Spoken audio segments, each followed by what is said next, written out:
நீங்கள் அங்கீகரிக்கப்பட்ட தேர்தல் ஆணையத்தால் தேர்வு செய்யப்பட்டு பொதுக்குழுவால் ஏற்றுக்கொள்ளப்பட்ட ஒரு தலைவருங்கிறதை மறைமுகமாக சொல்கிறார்.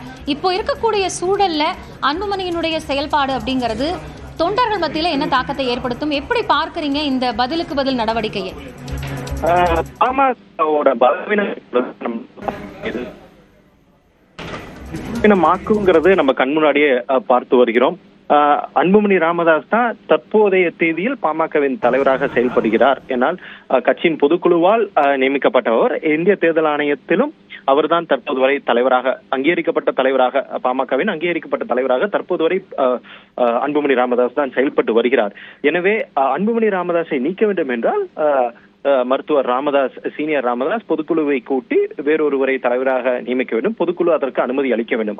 அப்போதுதான் புதிதாக ஒருவரை தலைவராக நியமிக்க முடியும். எனவே தற்போது வரை அன்புமணி ராமதாஸையே தலைவராக நீடித்து வருகிறார். எனவே அவர் நியமித்த ஆட்கள் தான் பொருளாளராக திலகபாமா அவர் நியமித்த ஆட்கள் தான். எனவே அவர்தான் தொடர்ந்து செயல்படுவார். ஆனால் தற்போது சீனியர் ராமதாஸ், மூத்த ராமதாஸ், மருத்துவர் ராமதாஸ் இந்த கட்சியை கைப்பற்ற வேண்டும் அல்லது அன்புமணியை நீக்க வேண்டும் என்றால் ஒரே வழி என்னவென்றால் பொதுக்குழுவை கூட்டி தான் அதனை செயல்படுத்த வேண்டுமே தவிர இந்த அறிக்கை அன்புமணி ராமதாஸோ மருத்துவர் ராமதாஸ் தற்போது வெளியிடும் எந்த அறிக்கைக்கும் எந்த ஒரு லீகல் சாங்டிட்டி கிடையாது. அன்புமணி ராமதாஸ் தலைவராக செயல்படும் பட்சத்தில் அதனை அவரை பொதுக்குழுவால் தான் நீக்க முடியுமே தவிர ராமதாஸின் அறிக்கையால் எதுவும் பண்ண முடியாது. ஆனால் இந்த பொதுவெளியில் தற்போது நடைபெற்று வரும் இந்த சண்டையானது இதற்கு பின்னால் ஏதேனும் ஒரு காரணம் இருக்கும். வீட்டில் துவங்கிய சண்டை தற்போது பொதுவெளியில் நடந்து வருகிறது. இதனை தான் பாமக நிர்வாகிகள் பலரும் தங்களுடைய வருத்தத்தை தெரிவித்து வருகிறார்கள். ஏனென்றால் தேர்தலுக்கு இன்னும் ஒரு ஆண்டு தான் இருக்கிறது. அதற்கு முன்பாக இந்த குடும்ப சண்டை தற்போது கட்சியை பலவீனமாக்குவதாக கட்சியின் நிர்வாகிகள் பலரும் தங்களுடைய வருத்தத்தை தெரிவித்து வருகிறார்கள். எனவே அன்புமணி ராமதாஸ் ஒன்று முழுமையாக கட்சியை தன் வசம் எடுத்துக்கொண்டு மருத்துவர் ராமதாஸை ஒதுக்கி வைக்க வேண்டும். இல்லை என்றால் ராமதாஸ் முழுமையாக கட்சியை கைப்பற்றி அன்புமணி ராமதாஸை ஒதுக்கி வைக்க வேண்டும். இந்த இருவரும் பொதுக்குழுவை கூட்டி இந்த நடவடிக்கை எடுக்காத பட்சத்தில் கட்சி மேலும் பலவீனமாகுவதை தான் நம்மால் பார்க்க முடியும். அந்த அடிப்படையில தான் இந்த 3 நாட்கள் நடைபெறக்கூடிய மாவட்ட வாரியான உறுப்பினர்கள் சந்திப்பு அப்படிங்கிறது தன்னுடைய பலத்தை அன்புமணி மீண்டும் உறுதிப்படுத்திக்கிறதுக்கான ஒரு கூட்டமாக பார்க்கலாமா?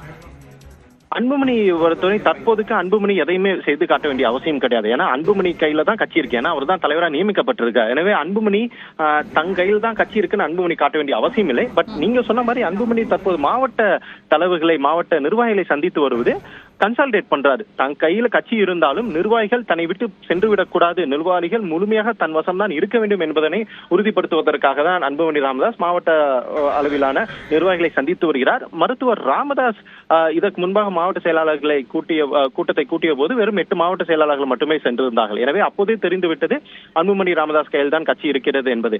எனவே இதற்கு முன்பாக அதிமுகவில் நாம் நடந்த பிரச்சனையை பார்த்திருக்கிறோம். தேசிய அளவில் பல கட்சிகளில் நாம் பிரச்சனையை பார்த்திருக்கிறோம். ஆனால் அந்த அனைத்து பிரச்சனைக்கும் வெளியிலிருந்து ஏதாவது ஒரு கட்சியின் ஈடுபாடு இருந்திருக்கிறது. ஆனால் சமீபத்தில் இந்திய அரசியலில் இது போன்ற ஒரு கட்சியில் பிளவு ஏற்பட்டிருப்பது முழுமையாக உட்கட்சி பிரச்சனையின் காரணமாக மட்டுமே, அதுவும் ஒரு குடும்ப பிரச்சனையின் காரணமாக மட்டுமே ஒரு கட்சி இது போன்ற ஒரு சிக்கலை சந்தித்திருப்பது சமீபத்தில் நாம் பார்க்கக்கூடிய ஒரே கட்சி பாமகவாக தான் இருக்கிறது. ஒரு குடும்ப பிரச்சனை அரசியல் கட்சியை பாதிக்கிறது. தேர்தல் நெருங்கக்கூடிய வேலை அப்படிங்கிறதுனால எந்த கட்சியினுடைய கூட்டணி எப்படி இருக்கும் அப்படிங்கிற கணக்கெல்லாம் நிறைய தொடங்கி இருக்கும். இந்த மாதிரி ஒரு சூழல்ல பாமகவினுடைய இப்போ ஏற்பட்டிருக்கிற இந்த பின்னடைவு அப்படிங்கிறது தேர்தலோட ஒரு தாக்கத்துல எதிரொலிக்குமா? பாமகவோட மிகப்பெரிய சரிவை பாமக சந்தித்து வருகிறார்கள். எனவே பாமகவுக்குன்னு வன்னியர் கட்சியாக பாமக தன்னை அடையாளப்படுத்தி கொண்டு தொடர்ந்து அந்த சமூகத்தை மட்டுமே முன்வைத்து அரசியலை நடத்தி வந்தாலும் சமீப காலமாக அந்த சமூகத்தின் சார்பிலும் அந்த கட்சிக்கு சரிவை தான் நாம் பார்த்து வருகிறோம். எனவே இந்த குடும்ப சண்டை தற்போது மருத்துவர் ராமதாஸ் மற்றும் அன்புமணி ராமதாஸ் இருவருக்குமான சண்டை மேலும் இந்த கட்சியை பலவீனப்படுத்தும். எனவே கூட்டணிக்குன்னு இந்த கட்சி தற்போது பாஜக கூட்டணியில் தான் இருக்கிறார்கள். அதே கூட்டணியில் தான் தொடர் இருக்கிறார்கள். அந்த கூட்டணி விட்டு வெளிவருவதற்கான வாய்ப்பில்லை. அன்புமணி ராமதாஸ்க்கு எதிராக 2 சிபிஐ வழக்கில் இருக்கிறது. எனவே அந்த கூட்டணி விட்டு அன்புமணி ராமதாஸ் வெளிவருவதற்கான வாய்ப்பே கிடையாது. எனவே ஆனால் இது போன்ற ஒரு சண்டை அப்பா மகனுக்கு இருவருக்குமான இந்த சண்டையானது இந்த கட்சிக்கான அந்த ஒரு பார்கெனிங் பவர், எங்களுக்கு இத்தனை சீட்டு வேண்டும் என்ற ஒரு பார்கெனிங் பவரை மேலும் இந்த கட்சிக்கு குறைக்கும். எனவே இந்த கட்சி மேலும் மேலும் பலவீனப்படுத்துவதற்காக தான் இந்த சண்டையை வழிவகுக்கும். தன் மீது வைக்கப்பட்டிருக்கக்கூடிய குற்றச்சாட்டுகளுக்கு இந்த சந்திப்பில் அன்புமணி பதில் சொல்வார் அப்படிங்கிற ஒரு எதிர்பார்ப்பு இருந்தது. ஆனா அவர் எந்த விமர்சனத்தையும் முன்வைக்காம மருத்துவர் ராமதாஸை ஒரு சமூக போராளி, அவர் சொன்ன அந்த கொள்கை அடிப்படையில வேகமா செயல்படணும் அப்படின்னு குறிப்பிடுறது என்ன மாதிரியான ஒரு அணுகுமுறை? ஏங்க இந்த கட்சி உருவாக்கியது மருத்துவர் ராமதாஸ், இந்த கட்சி நிறுவனர் அவர் தான், இந்த கட்சி இந்த அளவு கொண்டு வந்த மருத்துவர் ராமதாஸ் தான். எனவே அவரை உதாசீனப்படுத்தி இந்த அரசியலை அன்புமணி ராமதாஸால் செய்ய முடியாது. எனவே அன்புமணி ராமதாஸ் ரொம்ப கேர்ஃபுல்லா ஹேண்டில் பண்றாரு. என்னன்னா ராமதாஸோட முழுமையான ஆலோசனையின் படிதான், அவர் கைடன்ஸ்ல தான் அறிவுரைப்படி ஆலோசனைப்படி அவரோட கொள்கை கோட்பாட்டின் படிதான் என் தலைமையிலான பாமக செயல்படும். தலைமை என்னுடையது, ஆனால் வழி மருத்துவர் ராமதாஸ் போட்ட வழியில் என்னுடைய தலைமையில் இந்த கட்சி செயல்பட போகிறது என்பதை தான் அவர் மீண்டும் மீண்டும் நிலைநிறுத்தி வருகிறார். எனவே ராமதாஸை போன்று அன்புமணி ராமதாஸ் எந்த இடத்திலும் ராமதாஸை உதாசீனப்படுத்தி அரசியல் செய்ய முடியாது, அது அவருக்கும் தெரியும். எனவேதான் அது ரொம்ப கேர்ஃபுல்லா அவர் கையாளுறாரு. எனவே அன்புமணி ராமதாஸை பொறுத்தவரை அவர் தொடர்ந்து இதே தான் பண்ண போறார். ராமதாஸை எந்த இடத்திலும் அவர் உதாசீனப்படுத்த முடியாது, உதாசீனப்படுத்தவும் மாட்டார். ஆனால் கட்சியை தன் வசப்படுத்துவதற்கு ராமதாஸோட முகத்தை பயன்படுத்தி கட்சியை தன் வசப்படுத்த பார்க்கிறார்.